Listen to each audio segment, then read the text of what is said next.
Good evening friend, teaching John में आपका स्वागत है। जैसा कि आपको पता है, एटॉमिक एनर्जी सेंटर स्कूल की तरफ से वैकेंसी आउट की गई है, एडवर्टाइजमेंट आउट कर दी गई है। जो भी कैंडिडेट्स एलिजिबल हैं वो अपना फॉर्म को फिलअप कर सकते हैं।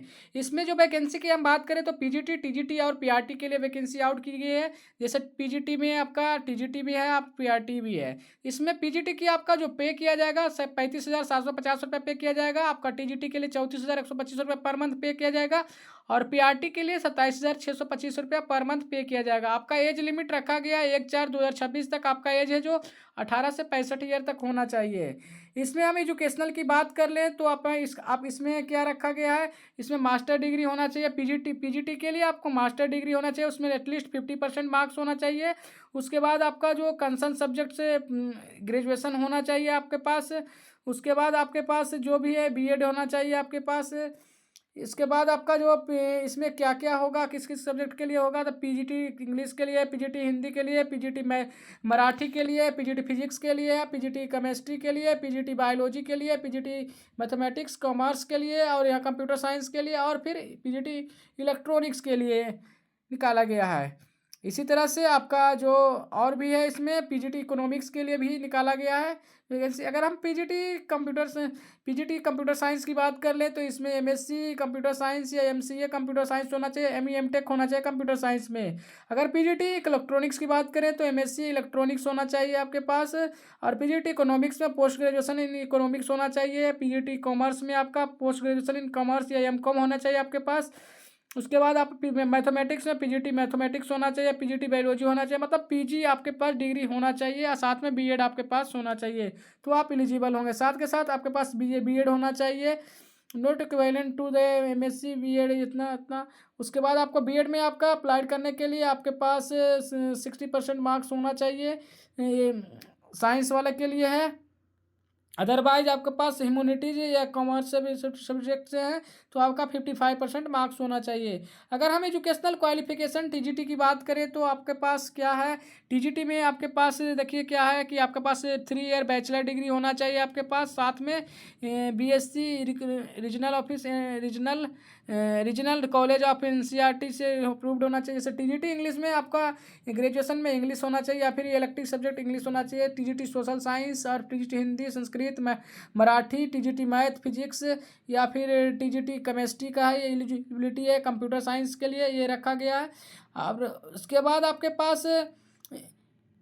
आपके पास क्या है कि आपके पास टीजीटी आर्ट का भी है इसमें, तो आर्ट के लिए बैचलर डिग्री होना चाहिए ड्राइंग में। या फिर टीजीटी पीईटी के लिए होना चाहिए आपके पास 4 ईयर का ग्रेजुएशन होना चाहिए। टीजीटी इलेक्ट्रिकल मेंटेनेंस है तो आपके पास bachelor degree of electrical engineering में होना चाहिए, फिर डिप्लोमा इलेक्ट्रिकल इंजीनियरिंग में होना चाहिए। इसी तरह स्पेशल एजुकेटर है तो स्पेशल एजुकेटर की भी जो भी क्वालिफिकेशन है वो यहाँ पे दिया गया है। स्पेशल एजुकेटर में आपके पास ग्रेजुएशन डिग्री रिकॉग्नाइजिंग यूनिवर्सिटी से होना चाहिए, साथ में आपका स्पेशल एजुकेशन में बीएड होना चाहिए। काउंसलर का आपके पास बीए बीएससी साइकोलॉजी में होना चाहिए और साथ में साथ आपके पास डिप्लोमा का एक सर्टिफिकेट होना चाहिए काउंसलर का। इसी तरह आपका जो भी एलिजिबिलिटी रखा गया है वो इसी तरह रखा गया है। उसके बाद आपका जो एक पीआरटी के लिए हम बात कर लेते हैं तो पीआरटी के लिए देखिए क्या रखा गया है। पीआरटी में आपके पास है सेकेंडरी हायर सेकेंडरी में 50% मार्क्स होना चाहिए। साथ में आपके पास बीएड होना चाहिए, 2 year diploma in elementary education होना चाहिए। साथ में सीटेड पेपर 1 क्वालिफाई होना चाहिए आपके पास। पीआरटी म्यूजिक के लिए 12th में 50% मार्क्स होना चाहिए। साथ में आपके पास बैचलर डिग्री म्यूजिक होना चाहिए। पीआरटी मराठी में आपका सर मराठी इलेक्टिव सब्जेक्ट होना चाहिए हायर सेकेंडरी स्कूल में। उसी तरह आपके पास बीएड होना डीएलडी होना चाहिए, बीएलडी होना चाहिए आपके पास। सीटेड पेपर 1 क्वालिफाई होना चाहिए। Graduate can be also apply in post of PRT के लिए एलिजिबल हैं। बाल वाटिका के लिए एजुकेशन क्वालिफिकेशन क्या रखेगा, pass in higher secondary education. उसके बाद आपके पास diploma in nursing teacher education होना चाहिए आपके पास। Proficiency in teaching English in Hindi medium में होना चाहिए। साथ के साथ आपके पास बीएड या डीएलएड या फिर CTET applied in Enzo separately अलग अलग। इसमें मोड सिलेक्शन मोड की हम बात करें तो इसमें क्या सिलेक्शन मोड क्या रखा गया आपके पास, सिलेक्शन मोड की बात करें तो इसमें आपका पहला एक स्किल टेस्ट होगा, उसमें हम डेमो टीचिंग क्लासेज बोलते हैं। उसके बाद performance in candidates based in presentation in 2 topics, 1 choose in self, एक अपने आप चूज कर सकते हैं, एक स्कूल की तरफ से दिया जाएगा। पैनल, इसी तरह 3 पैनल हो गए, पैनल 1, पैनल 2, पैनल 3। पैनल 1 होंगे जो पीजीटी टीजीटी या पीआरटी को देखेंगे, और पैनल 2 हो गए सीटी 8 टीजीटी पीआरटी सेपरेट अलग अलग होंगे। Candidates teaching qualification PGT TGT और पीआरटी इन बाल वाटिका ये सेपरेटली अलग अलग रखे गए हैं। इसी तरह आपका जो इंटरव्यू का डेट है जो आपका इस तरह रखा गया है। आपका इंटरव्यू का डेट है जो इसमें देखिए कि इंटरव्यू बाल वाटिका का है आपका 17 और 18 मार्च को होना है। ACS 1 में होना है। पीआरटी मराठी का है, जो आपका मराठी का है उसका आपका 18 से 20 तारीख को मराठी का होगा। टीजीटी मैथ और फिजिक्स और टीजीटी बायोलॉजी केमिस्ट्री का आपका 17 मार्च को होना है। होना है। रिपोर्टिंग टाइम आपका रखा गया है 8 बजे।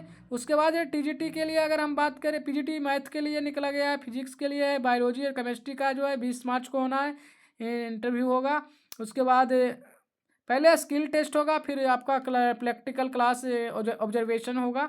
पीजीटी इंग्लिश का है, इकोनॉमिक्स का, कॉमर्स का, इलेक्ट्रॉनिक्स का 20 मार्च को होना है।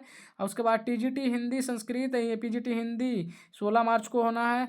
और टीजीटी मराठी और पीजीटी मराठी को 16 मार्च को होना है। टीजीटी कंप्यूटर साइंस या टीजीटी स्पेशल एजुकेशन काउंसलर का 18 तारीख को होना है, 18 मार्च को होगा। पीजीटी कंप्यूटर साइंस को 20 मार्च को रखा गया है स्किल टेस्ट। और आपका TGT PT males and females के लिए 16 मार्च को रखा गया है। TGT arts and musics and electronics maintenance में आपका रखा गया 18 मार्च को रखा गया है। ये ACS 2 में रखा गया है। तो इसी तरह आपका डेट दिया गया है, आप उस तारीख को अपना वेन्यू पे पहुंचना होगा और अपना स्किल टेस्ट और practical classroom observation demo class को देना होगा। 8 बजे आपका रिपोर्टिंग टाइम रखा गया है आपका।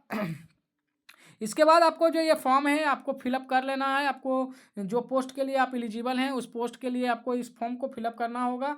यहाँ पे आपका जो application recruitment for teacher in contract basis 2026-27 के लिए निकाले गए हैं। उसके बाद आपका जो यहाँ पे पोस्ट अप्लाई करना है। इसके बाद आपको यहाँ पर फोटो चिपकाना है। उसके वो लगे photo can be signature across the photo पे अक्रॉस सिग्नेचर करना है। 1 set of the photo copy in certificate relevant document submit in the along with the skill test. 1 set photocopy रखना है सर्टिफिकेट का। उसके बाद in case candidates apply more than 1 post in there should be submit in separately application. अलग अलग form, अगर आपने एक से ज़्यादा फॉर्म फिलअप करना है तो उसका अलग अलग आपको सेपरेटली फॉर्म फिलअप करना होगा। नेम यहाँ पे होगा, डेट ऑफ बर्थ अपना डालना है, एड्रेस कंप्लीट डाल देना, करस्पॉन्डिंग एड्रेस होगा, यहाँ पे मोबाइल नंबर होगा, ईमेल आईडी और जेंडर मेल या फीमेल है डाल देना है। अपना 10th का क्वालिफिकेशन डालना है, 12th का, डिप्लोमा का, आपका डिग्री का, पोस्ट ग्रेजुएशन का, टीचिंग क्वालिफिकेशन डालना है। यहाँ सीटेड स्कोर पेपर 1 पेपर 2 है, कितना स्कोर किए, नंबर ऑफ ईयर है, टीचिंग एक्सपीरियंस कितना है। इंग्लिश में आप सब्जेक्ट क्लासेज ले सकते हैं या नहीं, या फिर बेसिक नॉलेज ऑफ कंप्यूटर है तो यस कर देना है। उसी तरह से आपको डिक्लेरेशन में यहाँ पर डेट लिख देना है और यहाँ पे सिग्नेचर कर देना है। सिग्नेचर करने के बाद आपको यहाँ पे अपना नाम भी नीचे लिख देना है कि आपका जिस कैंडिडेट्स ने अपना सिग्नेचर किया है उसका नाम किया है। तो आप यहाँ पे डेट लिख देंगे, आपका डेट यहाँ पे आ जाएगा। उसके बाद आपके पास यहाँ पर सिग्नेचर आ जाएगा और यहाँ पे नाम आ जाएगा। तो आप जिस तरह से आपको फॉर्म दिए गए हैं वो आपको रिपोर्टिंग टाइम के पहले आपको पहले फिल कप कर लेना है। उसके बाद अपना सारे डॉक्यूमेंट्स को सेल्फ अटेस्टेड करके आपको एक सेट बना लेना है। और आप अगर आपने एक से ज़्यादा पोस्ट के लिए एलिजिबल है तो आपको अलग अलग फॉर्म को फिलअप करना होगा।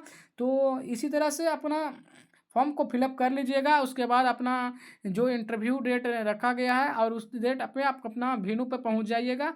और आपका रिपोर्टिंग स्किल टेस्ट होगा पहले, उसके बाद डेमो टीचिंग होगा, उसके बाद आपका उसके बाद रिजल्ट डिक्लेयर कर दिया जाएगा। तो इसी इन्फॉर्मेटिव वीडियो के लिए like and subscribe my YouTube channel. Thank you watching this video.